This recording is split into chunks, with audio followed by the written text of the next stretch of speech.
On. All right, so welcome everybody. This is your host Jamal Kinney. Saba is out for today. She has some things she had to take care of. So while we support her in the things she's doing, we also have a special guest. Special guest so much that this is actually our first guest. So Peter, you do have the honors. Peter and I met recently at an event. Shared some philosophies, shared some ideas, shared pizza and a workout. And I thought it'd be great to have him on the show. Very much a industry leader in the space of Web3 and very insightful, thought provoking, and cutting edge. And so, but much further ado, I'd like to introduce to everyone Peter B. Smith. Hey everyone, I'm Peter, calling in from Long Island, New York. Happy to be here. Having come from a blockchain consultancy and now being independent, I met Jay at East Portland, Portland. and what a good time it was. And I'm honored to be here, Jay. Pleasure having you. So, for those who may not know, it would be great to kind of just give us an intro on, just your professional background, how you got to where you got, and we can, kind of ask questions around and just keep going. Well, sure. I'm a co-founder of Upstate Interactive, which builds blockchain software. It's a consultancy, so hired guns that when a team building a new product needs some additional software engineering talent, we get a phone call. And as a co founder of that, it's now not a place I have an operating role. I sold my stake in about 6 months time frame looking backwards, and now I work independently for people that I respect in the space, new startups, and anyone building on Web3. Cool. Do you have any favorite projects from the past that you worked on through your consultancy?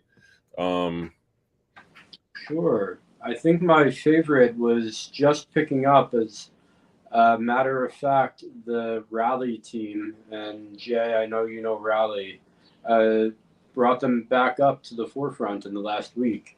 Their name is Creaticals, and they build a NFT marketplace that flips the equation where a patron requests an NFT, some artwork, and then the artists put in a response.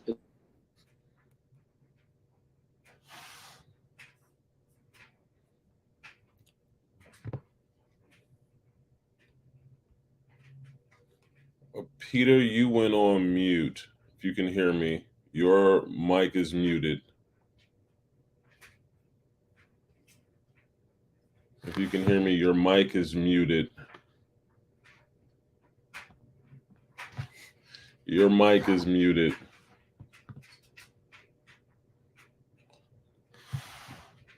Peter, can you hear me?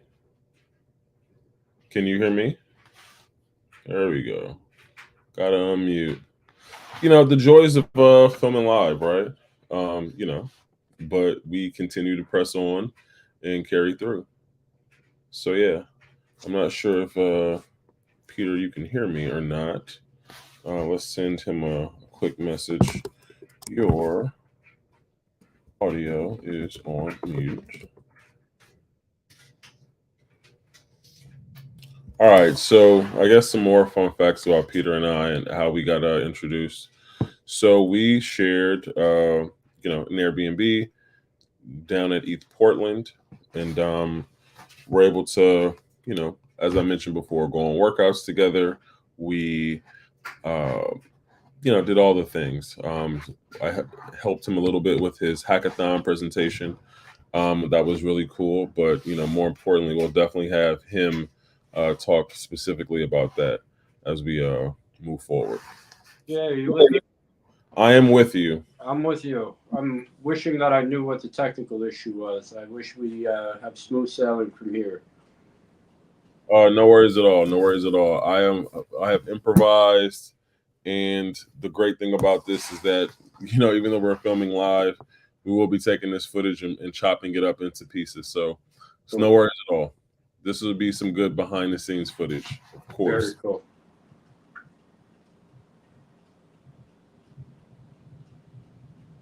So I can hear you, but I cannot see you. Mm. Here we go. Oh, okay. Just a sec. Let me set this up. You're looking out the back way, and I want you out the front. So I'm gonna tap on that, and then the next button, and then there we go. Assuming everything that I pushed just worked out, now it should be. Nope, still not. All right, we'll make it work though.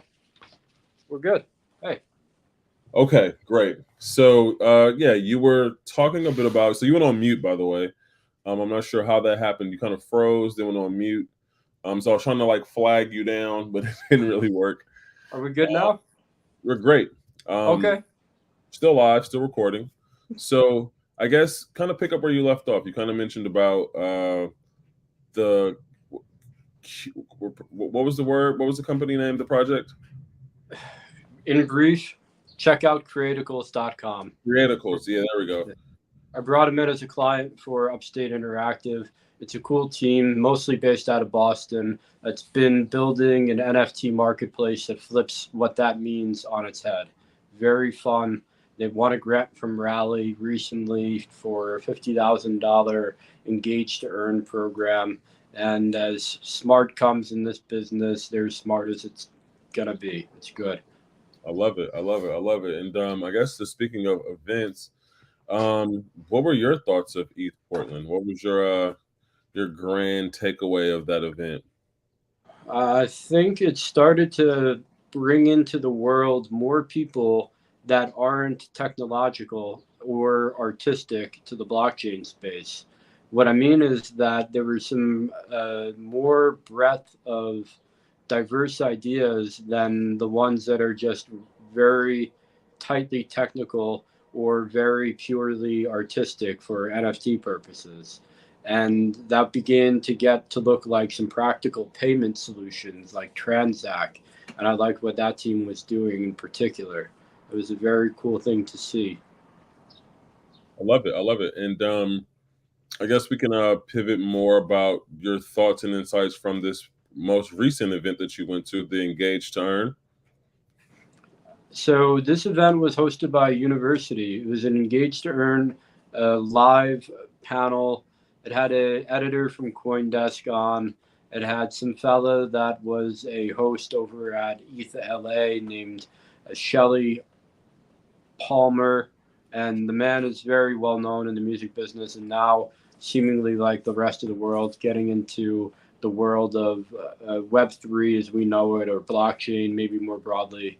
And what I heard there was all of these different styles of engage to earn, some very loose, some meaning like you play a game like Axie Infinity, you earn some cash out of it. That's a very straight engage to earn model. But others were just participating in Decentraland and getting an NFT, also being called engage to earn. So the words got more ironing out to do, I think, except it's only in places like these workshops and panel discussions where they get meaning. And I had a fun time there. Nice, nice. And I guess in addition to that, what do you kind of see as the future of Engage to Earn? Like, what do you see trending? What do you think is going to be next in that space? Well, look to the past to understand something about it. Because the way it's being branded and marketed, it does seem new. It's not really. We can go back 2,000 years ago to Aristotle, who was talking about different types of goals. The first kind, instrumental, which is you're paid to do something or otherwise you're a child and you're doing it because your parents tell you. It's the idea of beginning to play the piano because you have a piano lesson once every Wednesday. You just do it because that's the thing that you're doing because you're told that's the thing to do. 10 years go by, that 5-year-old turns into a 15-year-old, and all of a sudden playing the piano is just what that person does, and their parents have given them a new life and a new joy. And that type of activity is instrumental. Okay. Go back from 2000 to about 20 years ago, and you'll get into early internet scams called high yield investment programs, HYIP, or auto clicker programs. They would say, put in $100, watch 12 ads, and then we're going to give you $12. And we're going to do that for 12 days. So $12 for 12 days is $144. You've engaged in watching the ads, and we have given you $144 based on our investments in Forex and so on. It's a legitimate investment, and we're just making sure you're a part of it. In reality, there were, in fact, scams, and people walked off with millions of dollars. Now go back 2 weeks ago when Axie Infinity gets hacked, and a similar scheme, which looked like we all play a game and everybody gets money, ended up blowing up. It wasn't in a deliberate scam way, but it was very much that a system that was not secure got robbed and a lot of people lost money. And whether it was legitimate or a scam, it does really feel like a lot of people lost money on it. Well, sure. So, I mean, I think security is a huge issue in our space. well, I would say for the future of Engage to Earn, it has a good place. There are going to be places where people lose money, but the fact is, if a game is fun and people play it and you pay them to play it and it looks like a marketing expense, that's all right. And if you've got something like I have, a fitness application that seeks to do Engage to Earn and people get fit and they never cash out their money and they got fit anyway, I think that's all right. So what I look at in Engage to Earn is what is the outcome that's being paid for. Are they things that you believe in? Well, go forward with them. And I know a good many game developers that believe in Axie Infinity, even though I don't personally. It doesn't mean there's anything to be said other than it's just not for me. It's good overall, I think. Totally. So lots of points, and we can just kind of go off the cuff, but let's talk about this fitness app. That's definitely something that we connected over, and would love to hear more and just tell the people about the platform. Sure. The basic idea of making impossible skills possible is for anybody anywhere on the planet who's been watching Instagram. It's very obvious that there are people in the world doing incredible things in the world of gymnastics or parkour or even some more basic and recognizable things like basketball. Some of these incredible full court shots from 50 feet up, and then all of a sudden it goes in the hoop. The result of people trying again and again and again and again and learning from each other on the internet. And it's making a whole new brand of athlete grow, and they're very much based on getting educated on YouTube. And what we're attempting in Flex and Rewards is to give people objective feedback using an AI for a handstand to determine how straight somebody's line is possible. We can say your shoulders are at 180, and so are your hips, and so are your toes. And if you have 180 degrees all the way through, you have a good handstand, and you get a reward for that. And if you show progress over time, you get more rewards. And at the end of the day, it's an Engage to Earn with the idea that the outcome is you have better fitness. Totally feel better, community based, progress. What kind of rewards are they? I think that's something we will be interested in. Well, we can talk in context of what we both shared an experience with Rally. With Rally, this organization is promoting the idea that they've made a pool of liquidity that a creative team can then peg a coin to in order to then have a liquid coin as a reward. So we'll call them flexion rewards. And each coin will have some US dollar value because Rally gave it that. Now, it doesn't sound very real to me when I say it out loud. It sounds like getting tickets at an arcade, and with 50 tickets, I can get a plush toy. Now, with that in mind, it's a very good metaphor for what you might do with flexion rewards. Once you've gotten these once you've gotten these rewards, redeemable for real fitness gear that'll help you along in your fitness journey. I love it. I love it. I love it. And how did you get into to fitness? Like, how this idea? Tell us about your fitness journey from the very beginning. Sure. I am one of those people that learned from YouTube. You look at me now when I'm 30 years old, and if I flexed a muscle and I was wearing a sleeveless shirt, there'd be a muscle to show for it. But when I was 24, I was a computer engineer and an independent consultant without an athletic moment in my entire life. And then I went on YouTube and saw a man do something called an airwalk. And I won't try to describe it in words, but I'll just say that I was inspired. And I tried on my own for months, and I tried on my own in my small city, Syracuse, New York, population 150,000, to find anybody to teach me. And then one day I emailed the guy in the YouTube video and he said, "Yeah, sure, I'll train you. Just give me a month to get some time in my schedule." Now, 5 years later, he and I are co founders in this business.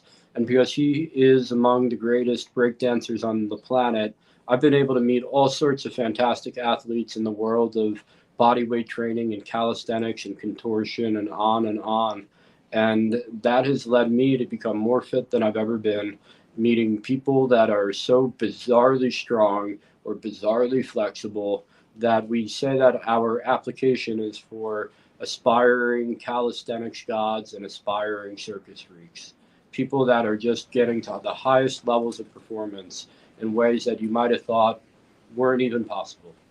That's been my journey, and it's been a blast. I just got done working out in Brooklyn with a bunch of guys that were challenging me in all sorts of ways, and it's a good way to spend an afternoon.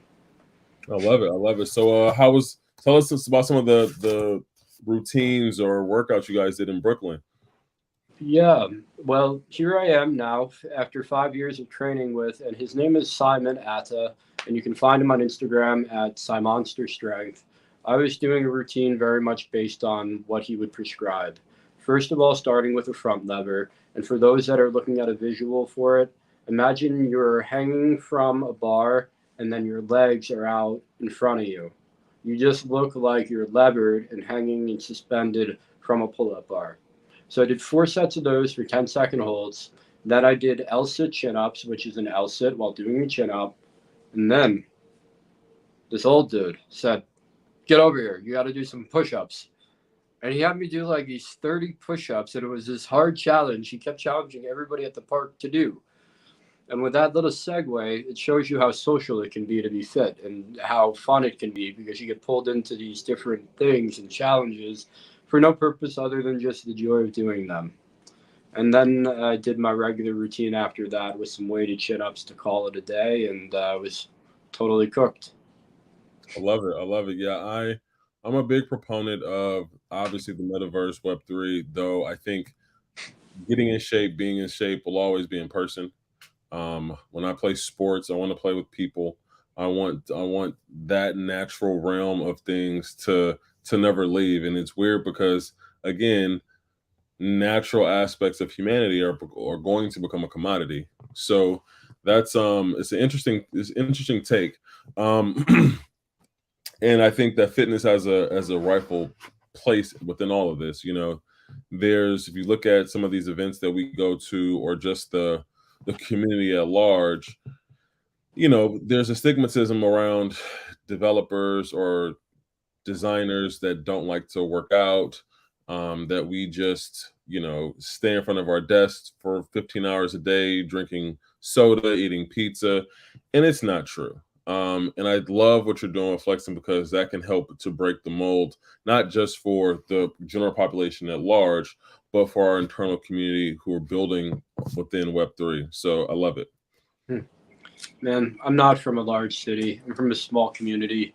And when it comes down to people doing development, it's normal folks.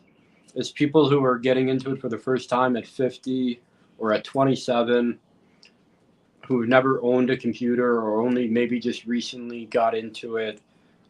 And the tooling has become so good that that picture of what a developer looks like, it's more like it looks like your neighbor now than it does that person who, when he was in college or she was in college, was just at the library all day, every day. If anyone wants to participate in a modern economy, and everybody does, they got to get something on the computer skill side.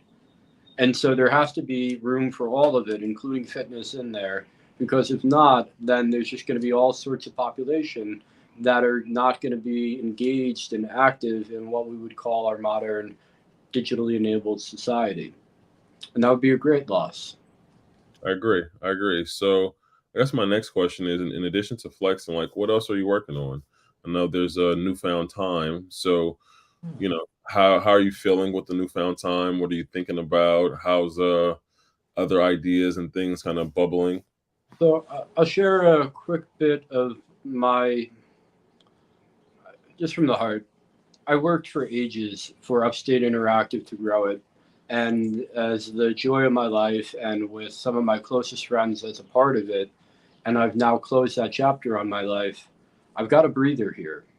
While the whole world had all sorts of furloughs during the plague and all of the lockdowns, I walked and ran and sprinted as fast and hard as I could, keeping it all afloat. So here I am today, and I've got more free time. It's a Friday, and in the middle of the day, I'm going doing a workout and now casually chatting with you. And what am I doing with that free time? The same stuff as when I was doing all of my work. I still go to the office 50 hours a week, but I just do more experimental stuff. One project I'm working right now is in the space and broader idea of blockchain contextualization.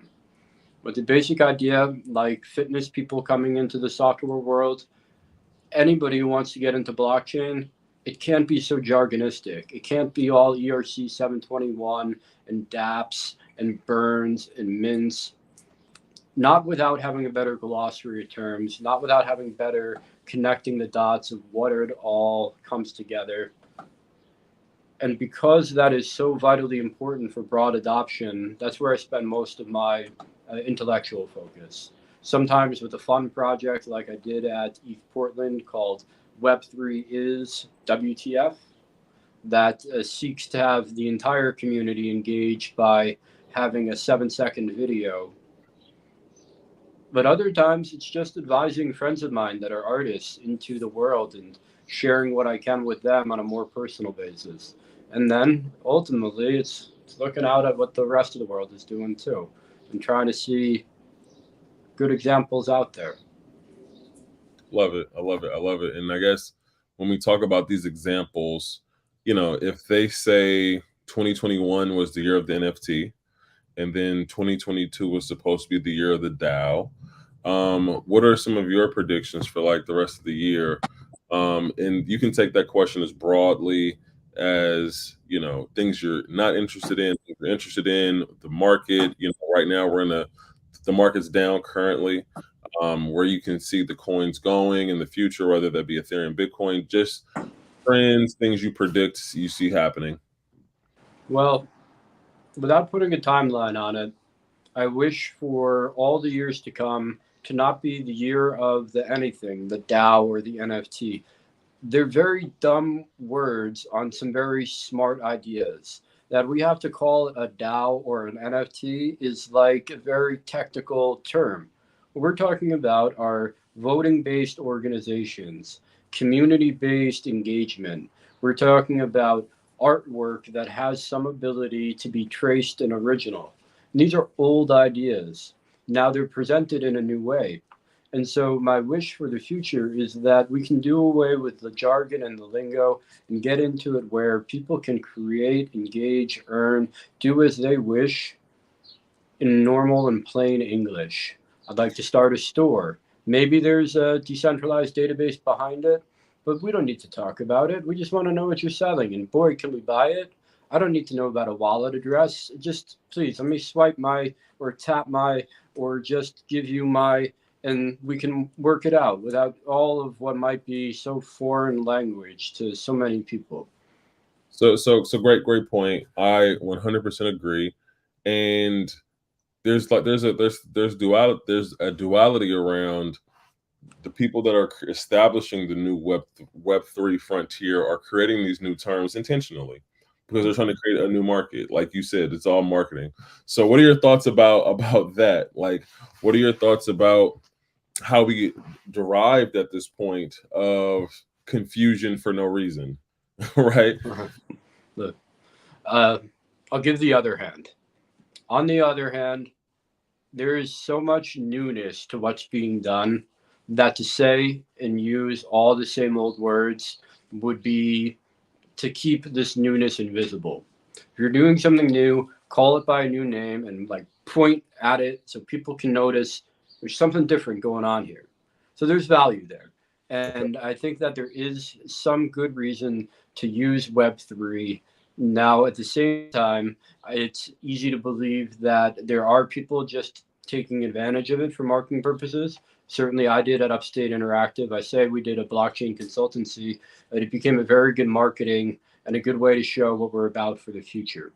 So, does that answer the question? Yeah, for sure. I think, any there's no right or wrong, right? I think there's more hues and spectrums that we can explore around these topics. So, I love it. Um, so in addition to, so what are your thoughts on a quick hot take on Elon Musk looking to buy Twitter in its entirety versus the 9% that he originally purchased? Good on him. A man known for making a splash makes a double this week, doesn't he? Hey, pretty cool that he's got 9%. Whoa, super cool that he's going for 100. I don't know what it'll mean to anybody day to day. I don't know who the owners of Twitter are today. I never really have known. I knew at a certain point a man named Jack Dorsey was a part of it. Now he's not. Another guy named Ev Williams was a part of it. Another one named Biz Stone. And they all did something, and whether they do it or not today, and whether Elon's a part of it tomorrow, I would just say is for the world to look at. But keeping in mind that what gets done in any media platform where you are a contributor, where you're not the person paying for it, it does mean that you are then being productized in some way. Mhm. And I don't know what's going to happen should he buy it, but if it becomes where there is a premium service that people pay for, I would welcome that because I would probably be somebody right in line to pay for it because today I am not a Twitter user.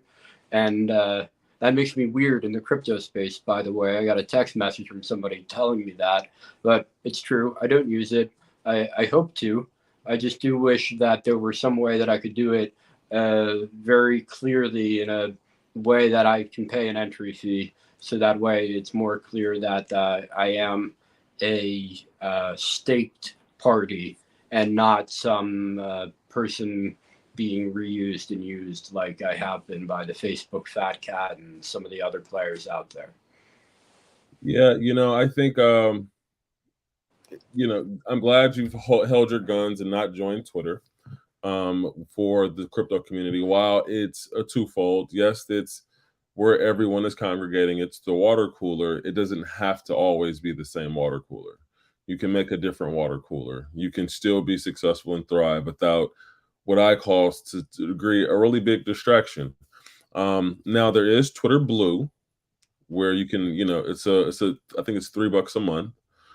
You can have a higher level of curation and whatever other features that they have there. I do not have Twitter Blue, but from the projects that I'm working with, just to have that base of promotion, to get people involved because we all believe in what we're doing. So as an outlet, it's fine. But again, I never want to be a distraction, nor do I want to be a distraction. I like my distractions to be very calculated, right? Like when I want a distraction, I want a distraction, and it's Sure. all baked in. It's not by accident. So good for you on that regard. But if you do, check out Twitter Blue, and see if that's something that could be of interest, and take a dive there. Um, I guess the next part of the conversation is more of a brainstorming side of things. So what we tend to do is, Saba and I will traditionally uh share a different word with each other, some random word, whatever pops to mind, and then we'll try to think about it from a DAO perspective or an NFT perspective, just allowing us to kind of like flex our creative skills through randomness and see what can come to be. The goal really is to be able to, take each idea um, come up with something randomly interesting and then actually put it out into the world. So it's kind of like a co-creation process. There's nothing that has to be uh, a business model. Nothing that has to be, we don't need to start a DAO or a token tomorrow. It's just a fun idea that we can put out, and people who watch the show, if they ever want to buy that NFT or participate, it's more of a parody than anything. But who knows, right? There's no limits or confines or constraints when it comes to Web3 in our perspective. So if it did evolve into something down the road, great. But that's kind of like what we do. So I'll give you Oh, some that's good. I'll give you some time to kind of think about your word. I'll give myself about 10 seconds here. I'm just looking around. It could be something local to you, something near and dear to your heart, but it's truly your choice. So let's share our words in 10 seconds. Okay. I think I am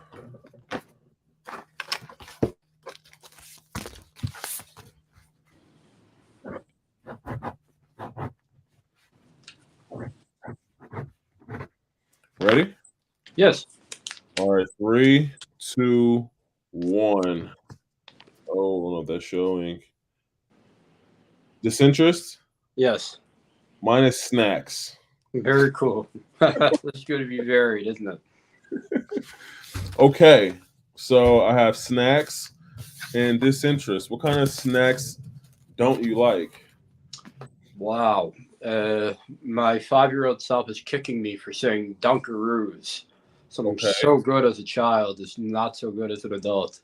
And in that vein, the same goes for Fruit by the Foot and Gushers. okay. I would say snacks. What snacks do I dislike? Um, I think veggie straws could be a lot better. You mean the ones with they're extruded like they're cheese doodle, except not. They're like made out of vegetable. Correct. Yeah. I think those could be a lot better. I think the disinterest in snacks would primarily be making healthy snacks, that people are incentivized to making those healthier choices, but they're really tasty. Now, when I mean disinterest, I mean it in a very specific way that Okay. it plays into trusting people. And Ooh, it's the opposite of an interested party. Now that Elon owns 9% of Twitter, he is an interested party. The outcomes of Twitter now have a meaningful weigh in on his life, and at 100%, even more. And when you're looking for advice and you're looking for recommendations of people, it tends to be the more disinterested, the better. A simple way to do this is to go to a clothing shop and ask a man or woman who's selling you clothing, are you on commission? If they are not, it tends to be that we can trust them a little more. And if they are, we have to think about it a little bit. Is this product the best for me, or is it the one that gets them the most in their own interest? So to be right. disinterested is to be removed from that. And it's something that I like to think about a lot when I'm trying to understand who to trust and who to work with. Smart. Yeah, there's the hidden agenda. So I guess in our snacks example, is the provider of pure interest to really provide something that's authentic and healthy versus someone who's seemingly claiming that this is healthy for you, but it's really not, No. right? Hey, I don't have a real dog in the fight. Whether Dunkaroos makes any money at the end of the day or not really doesn't matter to me. I don't like them, but I would tell anybody on the planet if you bite one of those and you're into it, have it once a week. God bless, salute. You'll be all right. You know, it's So okay. You'll live with Dunkaroos. you'll live with Dunkaroos, but I'm trying to see how we tie this back to some type of hypothetical project, right? Oh, sure. Well, I've got it for you if you like. Let's go for it. Let's hear it. Let's get into people that come from all over the world who provably have no interest in snacking. People who, if we can imagine all of their wealth and net worth documented on the public ledger, don't have any snack coin or any profits coming to them from snack. And then let's find the other sector of doctors, as people that are provably medically trained, and listen to what they have to say and hear them out on what it might mean if we eat as many potato chips as we like as compared to having just the one and then stopping there. And then we can get into something. Sounds like the formations of Snack DAO or something of the sort. Yeah. No, that's great. I love it. I love it a lot. No, this has been a real fun back and forth. Um, from hearing about your background, just your overall thoughts on the space, the ideas, predictions. So some shows they'll end it with like giving a person a like a neon sign or things of that nature. And ladies and gentlemen, we had some of the I won't give you all of our details, but we had some really good philosophical moments. So, in spite of all those things, we're gonna just let you do something new because you're our first guest. What is your philosophy? What is your saying for the day? And then as we edit this out, we'll just add it to the top. Oh, good. Now I've got to come out with a quickly coined phrase. Oh yeah. Okay. Uh, let's say something similar to Socrates, and I'm paraphrasing. It goes, "The actions a man takes are more persuasive than any words he speaks." Boom. Boom, ladies and gentlemen. Well, thank you guys for watching. Thank you, Peter, for joining. It was a pleasure. You're a Yeah. great guest. You hopefully will make history for us. And yeah, really appreciate the time. I'm glad to be here, Jay. Anytime I can come back, I welcome the invitation. I want to. All right, thank you. All right. All right, bye bye.